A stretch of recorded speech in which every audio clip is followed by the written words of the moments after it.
Alright guys, I'm going to walk you through the entirety of all the changes I've done in the last year, from the front garden and into the back, and there's quite a lot going on. I'll try and put in some old videos of what it used to look like as well, so it's an interesting one. We'll start with the driveway, and the entire thing's been jet washed. It was basically black to start off with. This whole space was covered in probably a couple of inches of soil, and you can see there's some interesting colours in there. A few weeds started to grow through, but I'll show you what it used to look like.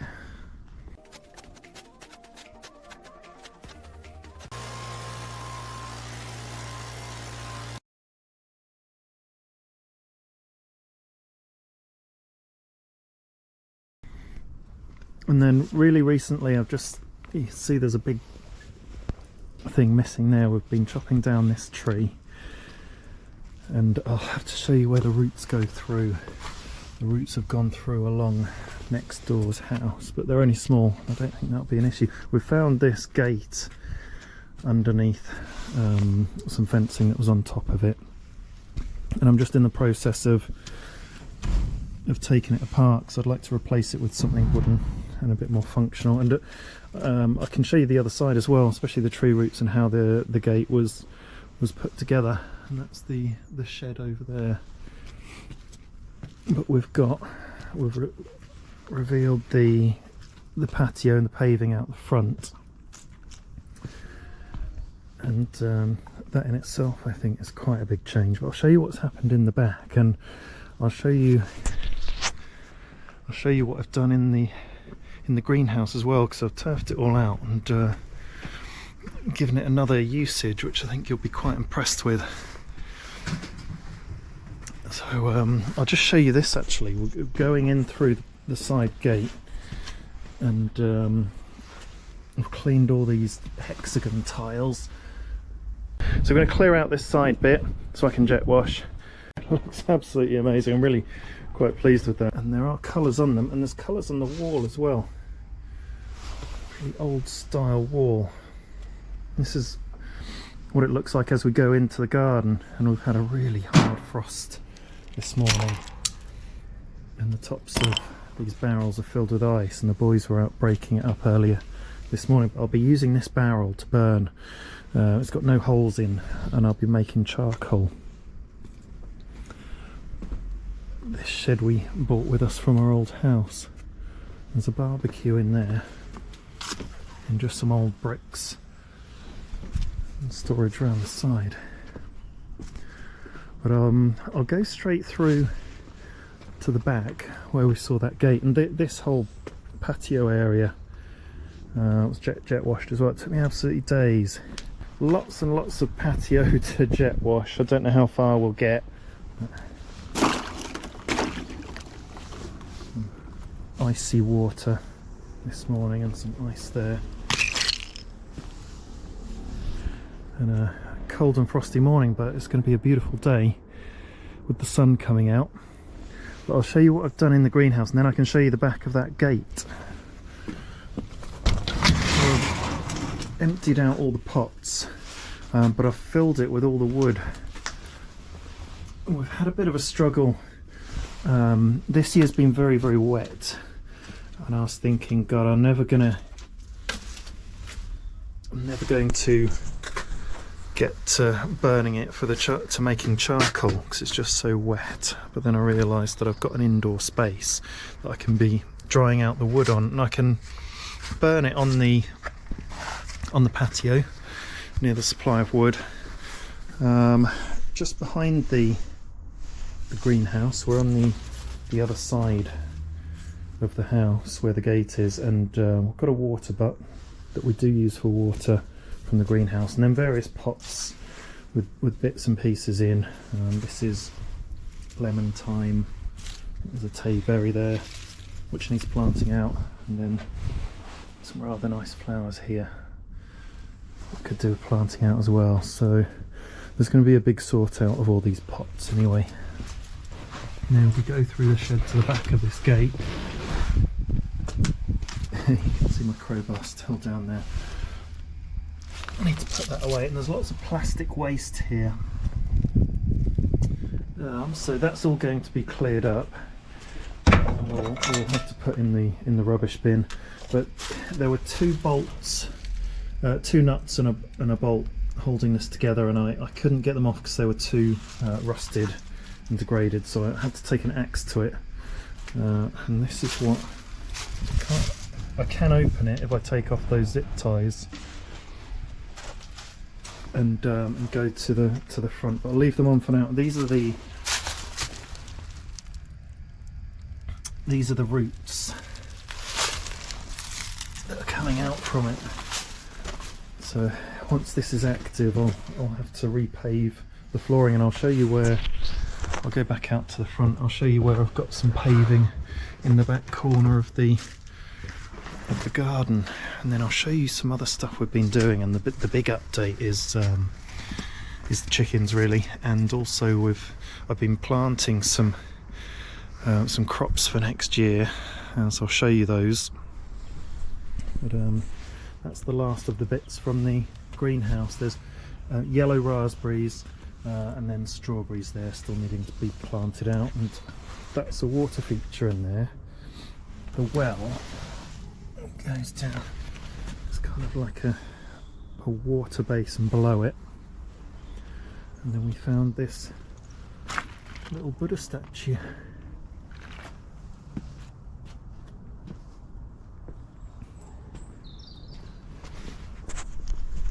So we can walk through some of the other changes. We've got a water barrel there as well, that we've been using to help water the greenhouse, and there's some shells on top, some crabs that we eat, and then some scallop shells, and I'll be bashing them up to give the chickens some grit to help them digest their food. This is the side of the shed that's just a bit of a dumping ground. Needs a bit of a tidy up, really, so we'll get to that at some point. And here's where we've been doing shredding, and the ground's taken a bit of a beating, but I put down new grass seed, and I'm sure that will recover quite easily. And there's 2 ways through this garden. There's through the right hand side, or there's the left hand side through all the tunnels. So I'll just show you through the right hand side, over the grass, over to where we've been planting some things, and then I'll give you a big view of the garden, and then we can go back through the tunnels. Here we've got some onions growing up already. We planted them a month or 2 ago, just bashed them in the ground really quickly. There's some garlic here, and then there's various cuttings that are put in the ground. They're roses. There's some rosemary there, and then there's some more roses here, and it looks like they're doing quite well. The first batch I put in has these shoots coming out already, which makes me think that makes me think they're successful. They've not been in long. And then the garden disappears into the corner up there, and it's got lots of mature trees surrounding it, which is really nice. And I'll just walk back down, and we'll go up through the secret pathways on that left hand side of the garden, and I can show you all the other changes that have been taking place. So I'm going to cut this fuchsia back quite hard, actually, in the spring, because it's kind of blocking this pathway, but you can push through it, it's not too bad. And there's another fuchsia just down there, and then there's this buxus ball, so we chopped that right back because it's taking up a huge amount of room. Going to take this thing out.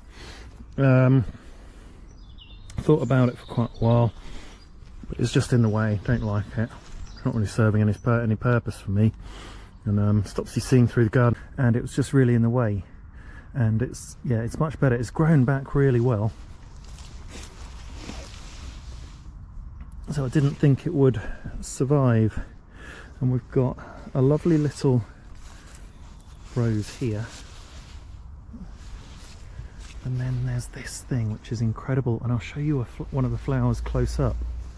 So it's a winter flowering bush. I think it smells good as well. Let's have a look. Yeah, it's really fragrant, really nice. And we've got this, you can see it better now that a lot of the leaves have come off this winter flowering bush.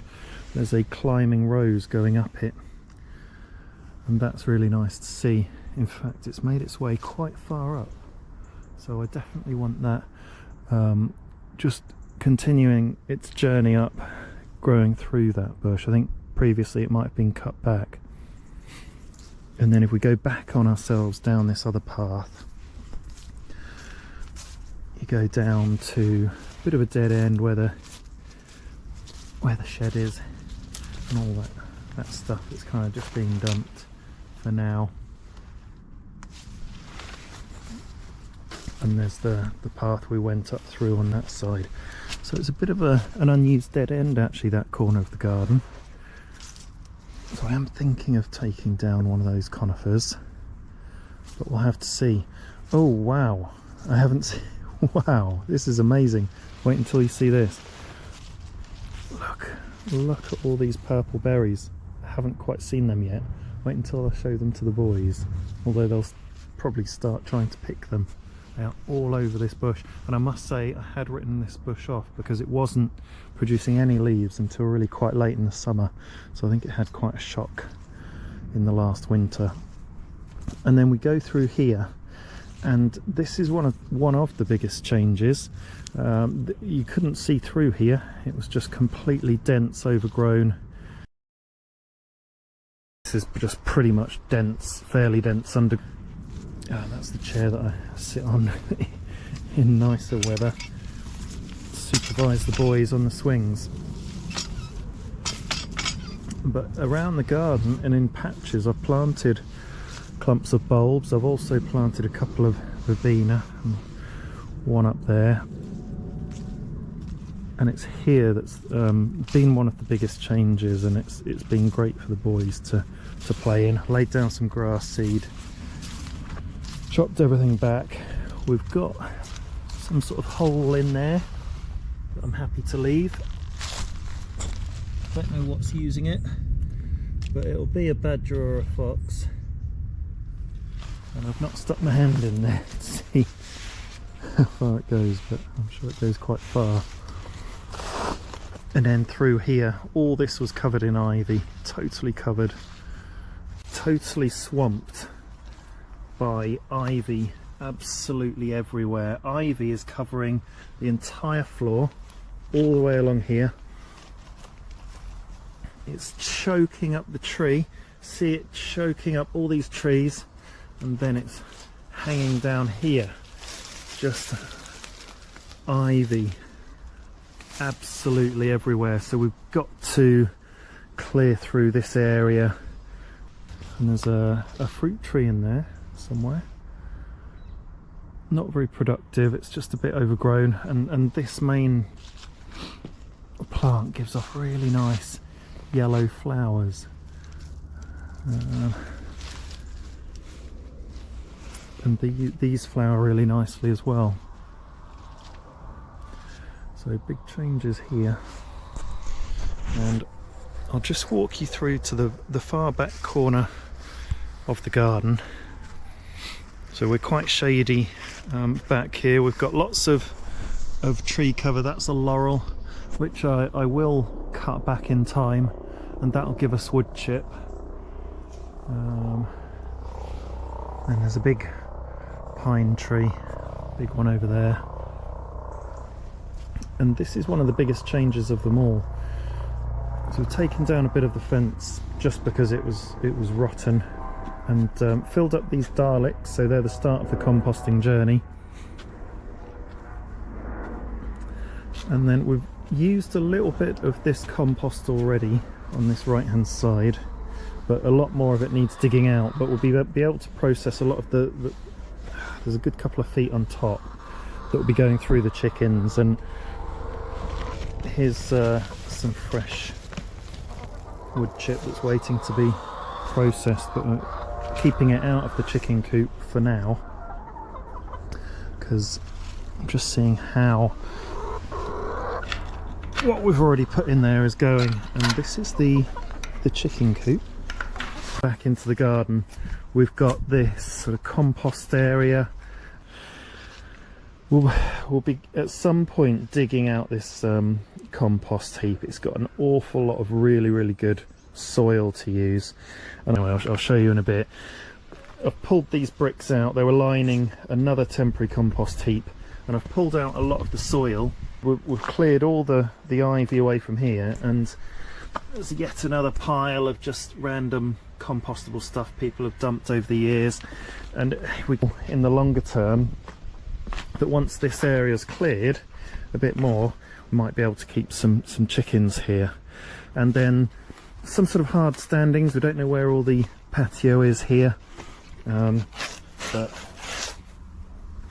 there's so much to do.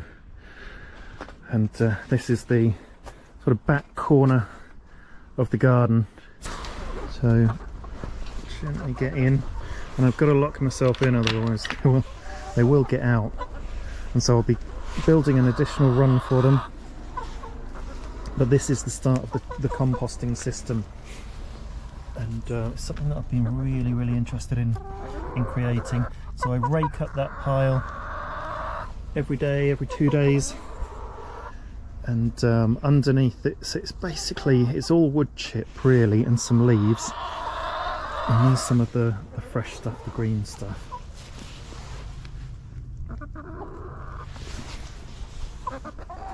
And it acts as a deep bedding mulch for the chickens, so it stops any smell oops, stops any smell from building up in the chicken run. And this pile is slowly being degraded down into compost.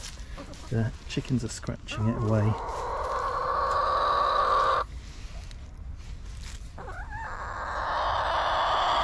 And so this is the engine of fertility really for the garden, which is pretty exciting for me. I've wanted to do this for a long time, and we want to grow some potatoes next year and some other things. Yeah, there's an egg in there for the boys to find.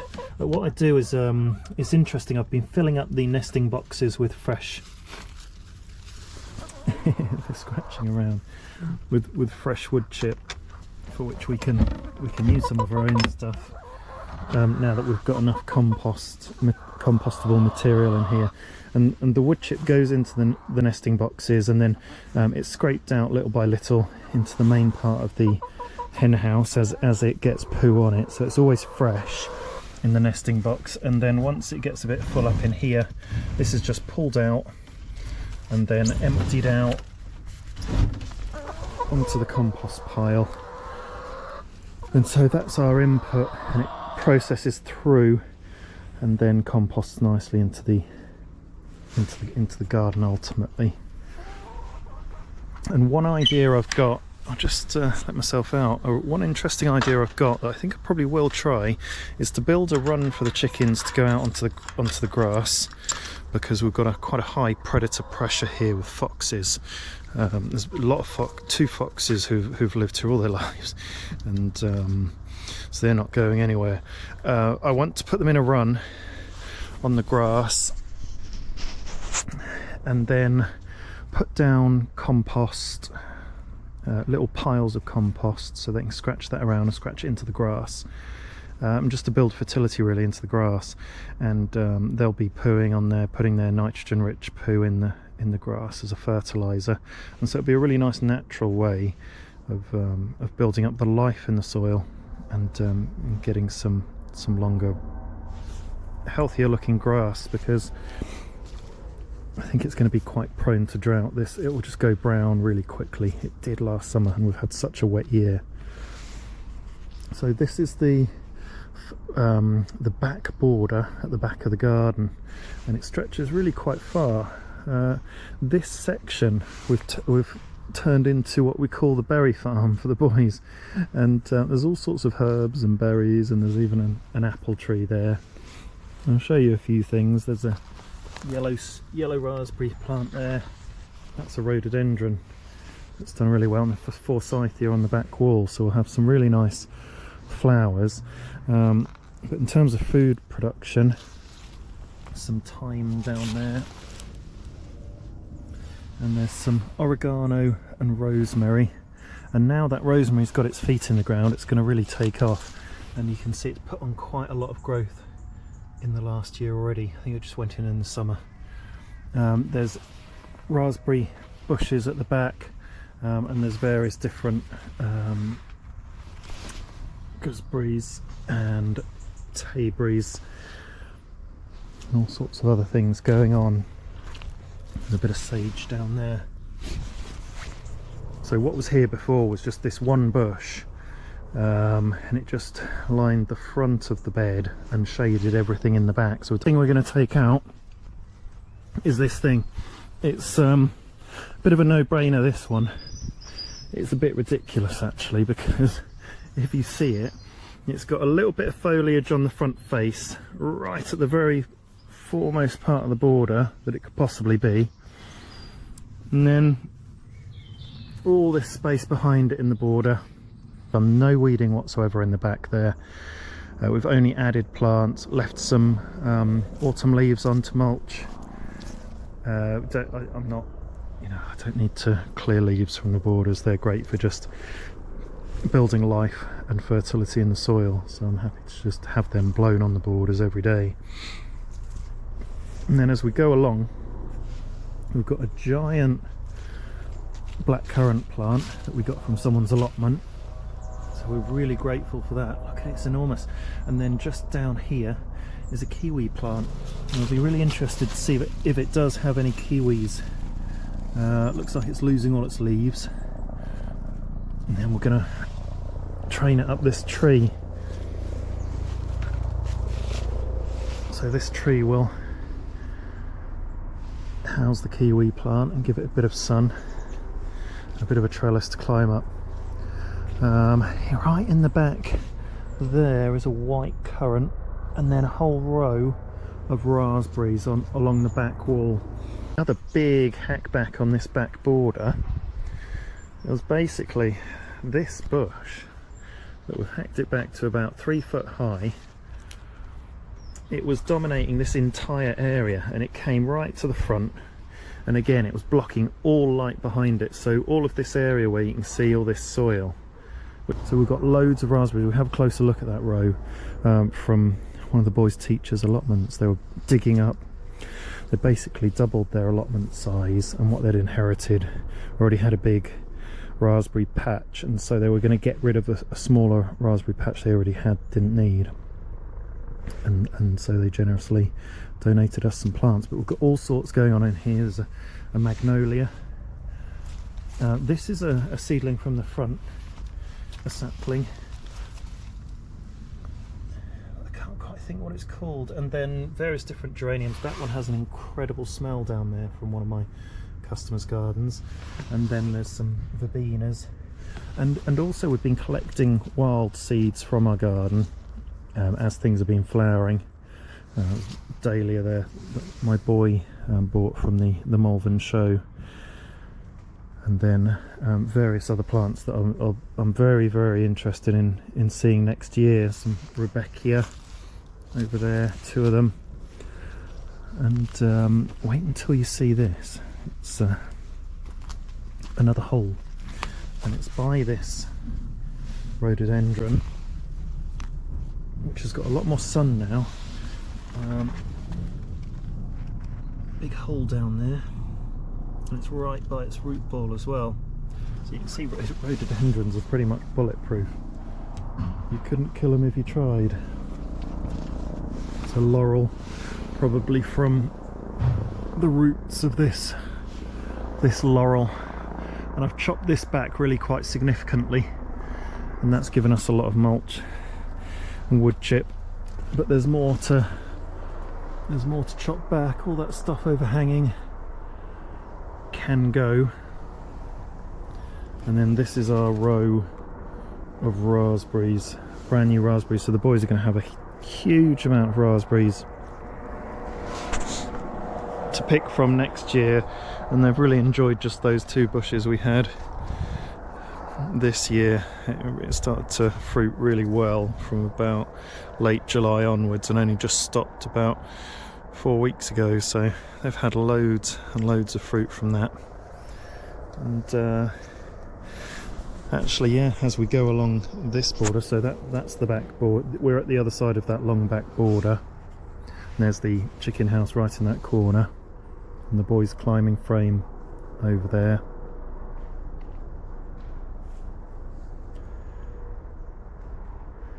And it's really nice having all these mature trees. Actually, that big tree in the middle of our garden's a cherry tree, but the birds get all the cherries, enormous volumes of cherries. So as we come back round to this border, it's on the side of the house, and we pulled out another big bush. Well, we just trimmed it back, and it's given us an enormous amount of space to do some planting of these cuttings and the onions and the garlic. You can see here, look, if we go to the back of the border, there's a path that the badgers and the foxes take. It's the hole through to next door. You can see the sun is coming through on that side. The sun's over there. Step over the onions. And then we've weeded out a monoculture of lords and ladies. It was just swamped by one type of plant, and so I wanted to get rid of that. I want variety in the garden.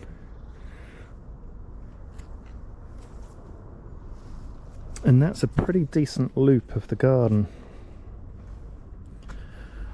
and the front. So there's been a lot of change in the last year, less than a year of our new garden. And it's the boys' mud kitchen. So I hope you've enjoyed the tour, and if you subscribe, you'll see all the changes that are yet to come